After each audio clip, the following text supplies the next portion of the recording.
करून घ्यायचं म्हणजे पाणी उकळलेलं पाहिजे आणि त्याच्यानंतरच आपल्याला या पोळ्या या पाण्यामध्ये सोडून घ्यायच्या आहेत।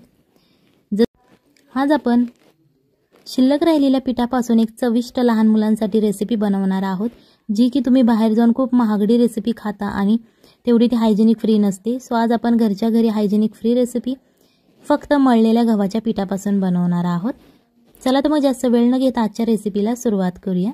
सगळ्यात पहिल्यांदा इथे आपल्याला गव्हाचं मळलेलं पीठ घ्यायचं आहे, जे चपाती करून आपल्याकडे शिल्लक राहिलेलं असतं ते घ्यायचं आहे।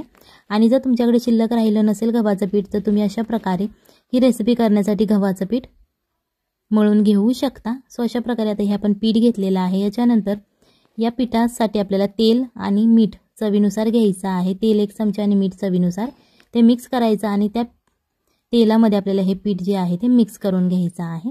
जर तुमच्याकडे चपातीच्या पिठामध्ये मीठ घालत असेल तर तुम्हाला ही प्रोसिजर करावी लागणार नाही, आणि जर तुमच्याकडे चपातीच्या पिठामध्ये मीठ नसेल तर तुम्हाला ही प्रोसिजर करावी लागेल, जेणेकरून या पिठाला छान असं मीठ मिळेल आणि तेल मिळेल।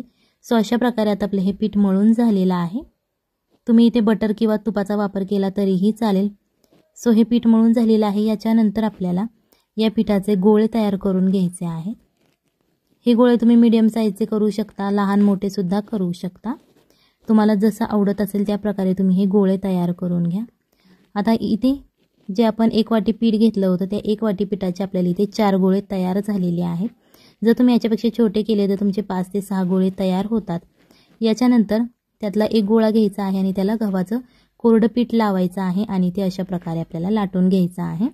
इथे लक्षात ठेवा लाटताना की जास्त जाडही लाटायचं नाही आणि जास्त पातळही लाटायचं नाही, मीडियम असंही आपल्याला लाटून घ्यायचं आहे, जेणेकरून ही रेसिपी करायला आपल्याला सोपं जाईल। जे आपण पीठ लावून घेतलं होतं ते सगळ्या बाजूने चोळून घ्यायचं आहे। अशा प्रकारे आता आपली ही पोळी लाटून झालेली आहे। आता जे आपले गोळे शिल्लक राहिलेले आहेत त्या गोळ्यांचे सुद्धा अशा प्रकारे आपण पोळ्या लाटून घेणार आहोत। तुम्ही याच्यापेक्षा साईज छोटी केली तरीही चालेल किंवा मोठ्या साईजचं केलं तरीही चालेल। याच्यानंतर इथे आपल्याला एक कढई घ्यायची आहे। कढईमध्ये पाणी गरम करून घ्यायचं आहे। गरम करून घ्यायचं म्हणजे पाणी उकळलेलं पाहिजे आणि त्याच्यानंतरच आपल्याला या पोळ्या या पाण्यामध्ये सोडून घ्यायच्या आहेत।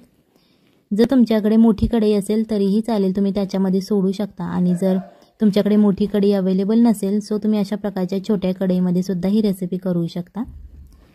एका कढईमध्ये इथे आपण 4 पोळ्या टाकलेल्या आहेत। जर तुमची कढई छोटी असेल तर तुम्ही 2-2 पोळ्या घातल्या यामध्ये तरीही चालतील।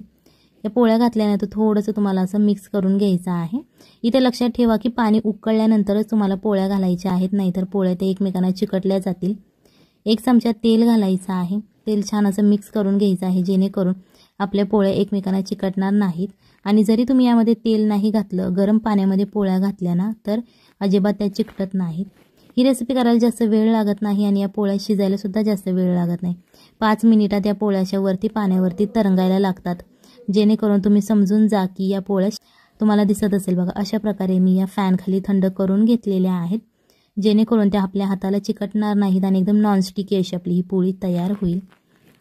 अशा प्रकारचा इथे आपल्याला चमचा घ्यायचा आहे, जो आपण शंकरपाळी कट करण्यासाठी वापरतो। जर तुमच्याकडे असा चमचा नसेल आणि जर तुमच्याकडे चाकू असेल तुम्ही चाकूच्या मदतीने सुद्धा ही कट करू शकता। मीडियम साईज हे आपल्याला कट करायचा आहे। व्हिडिओ आवडत असेल तर व्हिडिओला लाईक करा आणि जर तुम्ही चॅनलवर नवीन असाल तर चॅनलला सबस्क्राईब करा, जेणेकरून येणाऱ्या नवनवीन व्हिडिओजचे अपडेट तुम्हाला लगेच मिळतील। तुम्हाला दिसत असेल बघा अशा प्रकारे आपण हे कट करून घेतलेलं आहे। सो तुम्हाला जो शेप आवडत असेल तुम्ही त्या शेपमध्ये हे कट करू शकता। इथे एका पॅनमध्ये आपल्याला 1 ते 2 चमचे तेल घ्यायचं आहे। जर तुम्हाला बटर किंवा तूप आवडत असेल तुम्ही ते वापरलं तरीही चालेल। अर्धा चमचा जिरे घालायचे आणि अर्धा चमचा मोहरी घालायची। हे दोन्ही छान असं तेलामध्ये तडतडून द्यायचं आहे, जेणेकरून मोहरी आणि जिऱ्याची फोडणी छान अशी तयार होईल। थोडंसं फ्राय करून घेतल्यानंतर यामध्ये आपल्याला लसूण घालायचं आहे। 3 ते 4 लसणाच्या पाकळ्या घेऊ शकता आणि त्या छोट्या छोट्याशा कट करून घ्यायच्या आहेत। लसूण घालून झाल्यानंतर हा लसूण सुद्धा आपल्याला फ्राय करायचा आहे, जास्त फ्राय नाही करायचा, गोल्डन ब्राऊन थोडासा झाला पाहिजे। एक जाडसर असा कांदा चिरून घ्यायचा आहे, ज्याप्रमाणे आपण भज्यासाठी चिरतो त्याचप्रमाणे हा कांदा आपल्याला चिरून घ्यायचा आहे आणि हा आता आपल्याला याच तेलामध्ये हा फ्राय करून घ्यायचा आहे।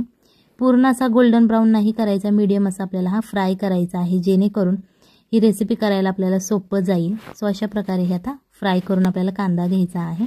कांदा फ्राय झाल्यानंतर यामध्ये एक छोटी वाटी आपल्याला कोबी घ्यायचा आहे, त्याच्यानंतर एक टोमॅटो घ्यायचा आहे बारीक चिरलेला आणि एक बारीक चिरलेली शिमला मिरची घ्यायची आहे।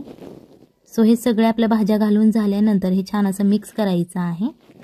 त्याच्यानंतर चवीनुसार मीठ घालायचं, जेणेकरून भाज्यांना पाणी सुटलं जाईल आणि त्या लगेच शिजल्या जातील। जर तुमच्याकडे यामधली एखादी भाजी अवेलेबल नसेल तर तुम्ही नाही घातली तरीही चालेल। तुमच्या घरात सो अशा प्रकारे त्यांना भाजी आपण खाऊ घालू शकतो। 1 चमचा रेड चिली सॉस घालायचा आहे, याच्यानंतर 1 चमचा ग्रीन चिली सॉस घालायचा आहे। जर तुमच्याकडे red chilli sauce green chilli sauce नसेल तर तुम्ही घरामध्ये मिरची वाटून घातली तरीही चालेल आणि लहान मुलांसाठी बनवत असाल तर थोडीशीच घाला। 1 चमचा शेजवान चटणी आणि 1 चमचा सोया सॉस घालून हे छान असं मिक्स करून घ्यायचं आहे, जेणेकरून आपण ज्या भाज्या घातलेल्या आहेत त्या सगळ्या भाज्यांना हा मसाला लागला जाईल आणि छान अशी याची टेस्ट येईल। जास्त वेळ लागत नाही, 1 ते 1.5 मिनिटे तुम्ही हे फ्राय करू शकता। हे तुम्ही हाय फ्लेमवरती किंवा लो किंवा मीडियम फ्लेमवरती फ्राय केलं तरीही चालेल, काहीच प्रॉब्लेम नाही। फक्त छान असा मसाला या भाज्यांमध्ये मिक्स झाला पाहिजे आणि थोडासा मसाला शिजला पाहिजे। याच्यानंतर आपण जे नूडल्स तयार केलेले आहेत ते नूडल्स याच्यामध्ये घालून घ्यायचे आहेत। हे नूडल्स कट करताना जर तुमच्या हाताला किंवा प्लेटला चिकटत असेल तर तुम्ही त्याच्यावरती भुरभुरू शकता आणि हे आपल्याला आता मिक्स करून घ्यायचं आहे। जास्त वेळ लागत नाही, तुम्ही जेव्हा घरात पाहुणे येतात तेव्हा ही अशी रेसिपी इंटरेस्टिंग बनवू शकता। सो ही रेसिपी नक्की घरी ट्राय करा, आपल्या फॅमिलीला खाऊ घाला आणि मग मला कमेंटमध्ये सांगा कशी झाली होती। वरून थोडीशी कोथिंबीर घालायची आहे गार्निशिंगसाठी आणि छान असं मिक्स करून घ्यायचं आहे। हे तुम्ही असंच सर्व करू शकता किंवा एखाद्या चटणीबरोबर हे सर्व केलं तरीही चालेल। चला तर मग भेटूयात पुढच्या एका नवीन रेसिपीमध्ये नवीन व्हिडिओमध्ये, तोपर्यंत टाटा।